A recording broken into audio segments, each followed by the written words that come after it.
साताऱ्यात झालेला घात ते विधान परिषदेमध्ये दाखल झालेला अविश्वास प्रस्ताव हा शिवसेनेचा प्रवास महाराष्ट्राच्या राजकारणामध्ये चांगलाच गाजला। सातारा जिल्हा परिषद निवडणुकीमध्ये शिवसेनेच्या मंत्र्यांना झालेल्या मारहाणीच्या तक्रारीनंतर उपसभापती नीलम गोऱ्हेंनी एसपींच्या निलंबनाचे आदेश दिले। मात्र आजचे आदेश देण्यावरून गोऱ्हेंविरोधात मवियानं अविश्वास प्रस्ताव दाखल केला।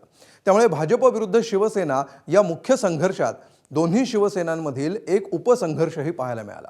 पाहूया याचाच आढावा घेणारा हा स्पेशल रिपोर्ट। ताबडतोब साताऱ्याचे पोलीस अधीक्षक आणि संबंधित ज्यांनी लोकांना ढकलाढकली केली, जखमी केलेला आहे आणि महत्त्वाचं म्हणजे मतदानाच्या प्रक्रियेपासून वंचित ठेवलेलं आहे, त्यांचं सरकारने निलंबन करावं असे मी निर्देश देत आहे।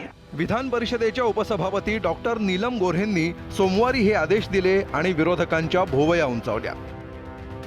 नीलम गोऱ्हेंच्या या आदेशाला संदर्भ होता सातारा जिल्हा परिषदेत रंगलेल्या सत्तानाट्याचा। मात्र आयपीएस अधिकाऱ्यांचं निलंबन करण्याचा अधिकार उपसभापतींना आहे का असा सवाल करत महाविकास आघाडीनं गोऱ्हेंविरोधात मोहीम उघडली। उपसभापतींविरोधात अविश्वास प्रस्ताव आणण्याची तयारी मवियाकडून सुरू झाली। ठाकरेंच्या शिवसेनेनं सभागृहात आणि बाहेरही हा विषय लावून धरला। सभापतींना सनदी अधिकाऱ्यांना सस्पेंड करायचे अधिकार आहेत नाही आहेत, कारण त्याचं उदाहरण एक असं आहे की खाली तालिका अध्यक्षांनी ज्या सनदी अधिकाऱ्याला सस्पेंड केलं होतं त्याला काही कारणास्तव आपण मागे घेतलं, सरकारने मागे घेतलं।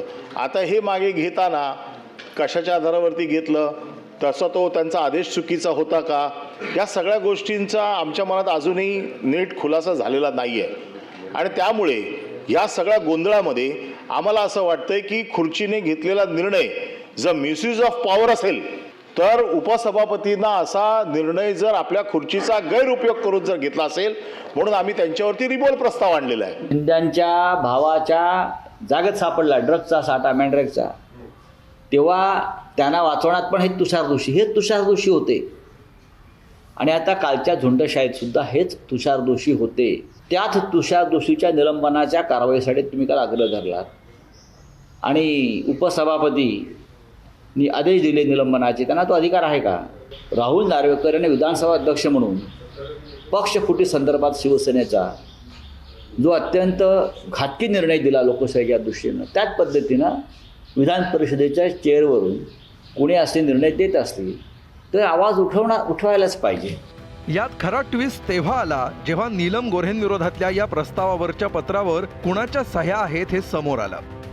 या प्रस्तावावर शरद पवारांच्या राष्ट्रवादीच्या एकाही आमदाराची सही नव्हती।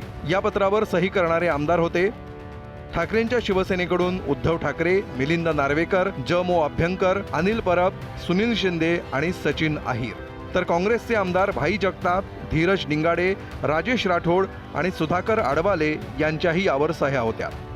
राष्ट्रवादीचे विधान परिषदेतले 2 आमदार गैरहजर होते, तर प्रदेशाध्यक्ष शशिकांत शिंदेंनी यावर सहीच केली नाही। शशिकांत शिंदेंची भूमिका ही वेगळी यासाठी होती कारण साताऱ्याचे एसपीचे बदल होते। आम्ही पण काही वेगळी भूमिका मांडली नाही हे लक्षात घ्या।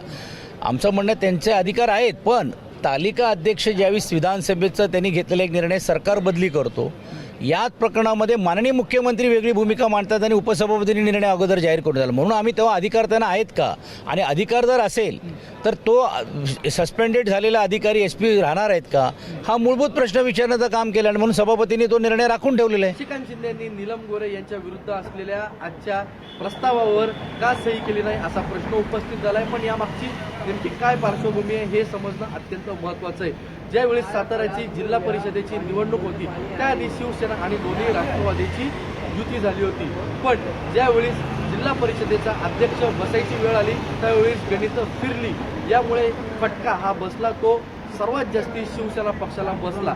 त्या खालोखाल शरद पवार यांच्या राष्ट्रवादीला देखील तो बसला। त्यामुळे या सगळी जी ही पार्श्वभूमी आहे त्यामध्ये जे एसपी होते त्यांच्यावरती कारवाई झाली, पण आता शशिकांत शिंदे हे या एसपी विरोधातच कशा प्रकारे भूमिका घेतील हा देखील विषय समोर आला। त्यामुळेच या संपूर्ण पत्रावरती शशिकांत शिंदे यांनी सही केली नाही असं देखील सांगितलं जात आहे। प्रवीण दरेकरने असं सांगितलं की जे सकाळी रुलिंग झालं त्याच्यानंतर प्रवीण दरेकर आले आणि त्यांनी सांगितलं की IPS आणि IS ऑफिसरांना आपण निलंबित करण्याच्या किंवा बडतर्फ करण्याचा किंवा त्यांना कारवाई करण्याच्या बाबतीमधला सभापतीला आणि उपसभापतींना यांना अधिकार आहे का, त्याचं उत्तर मुख्यमंत्री महोदय देतील. विषय एखाद्या प्रकरणाचा नाही, विषय हा सभागृहातला उच्चस्तरीय असलेल्या या सभापतीच्या खुर्चीचा आलेला आहे. दुसरीकडे नीलम गोऱ्हेंचा निर्णय कसा योग्य होता हे पटवून देण्याची पूर्ण तयारी शिवसेनेकडून करण्यात आली होती. चेअरवर बसलेल्या उपसभापती त्यांनी हे निर्देश दिले आणि निलंबन SP-चं सरकारला निर्देश दिले की त्यांचं निलंबन व्हावं. आता याच्या जर का उपसभापतींचा किंवा कधीकधी तालिका सभापती असतात तर त्यांनी दिलेले निर्देश हे सभापतीच्या चेअरवरून असलेले ते ग्राह्य धरले जातात आणि असे पूर्वीच्या बराच प्रेसिडेंट आहे. त्यामुळे अशा पद्धतीने जर का उपसभापतींचे निर्णय हेल्डअप करून ठेवले किंवा ते खारिज केले तर एक नवीन पायंडा पडेल. तर संजय शिरसाटांनी या प्रस्तावावर टीका करताना ठाकरेंवर निशाणा साधलाय.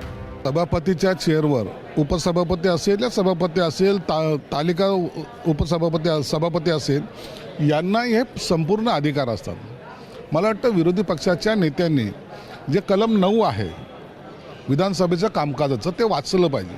त्याच्यामध्ये स्पष्टपणे निर्देश दिलेले आहे की तुम्हाला त्या नियमानुसार जोही निर्णय घेईल तो सरकारला बांधील राहील.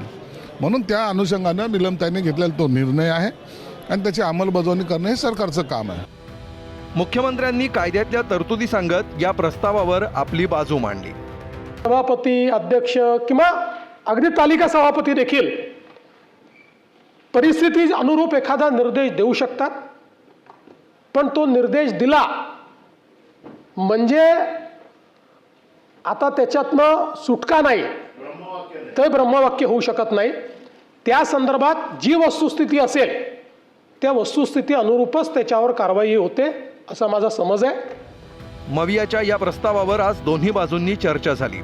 पण उपसभापती नीलम गोऱ्हेंच्या ज्या आदेशावरून हे महाभारत सुरू झालं त्यावरचा अंतिम निर्णय मात्र सभापती घेणार आहेत. जर या निर्णयाला स्थगिती मिळाली तर शिवसेनेसाठी हा दुहेरी धक्का ठरू शकतो. बहुमत असूनही सातारा जिल्हा परिषद गेली आणि 2-2 मंत्र्यांना मारहाण होऊनही SP-चं साधन निलंबनही करता आलं नाही, अशीच चर्चा राजकीय वर्तुळात रंगण्याची शक्यता आहे. ब्युरो रिपोर्ट, ABP माझा. ABP माझा, उघडा डोळे बघा नीट.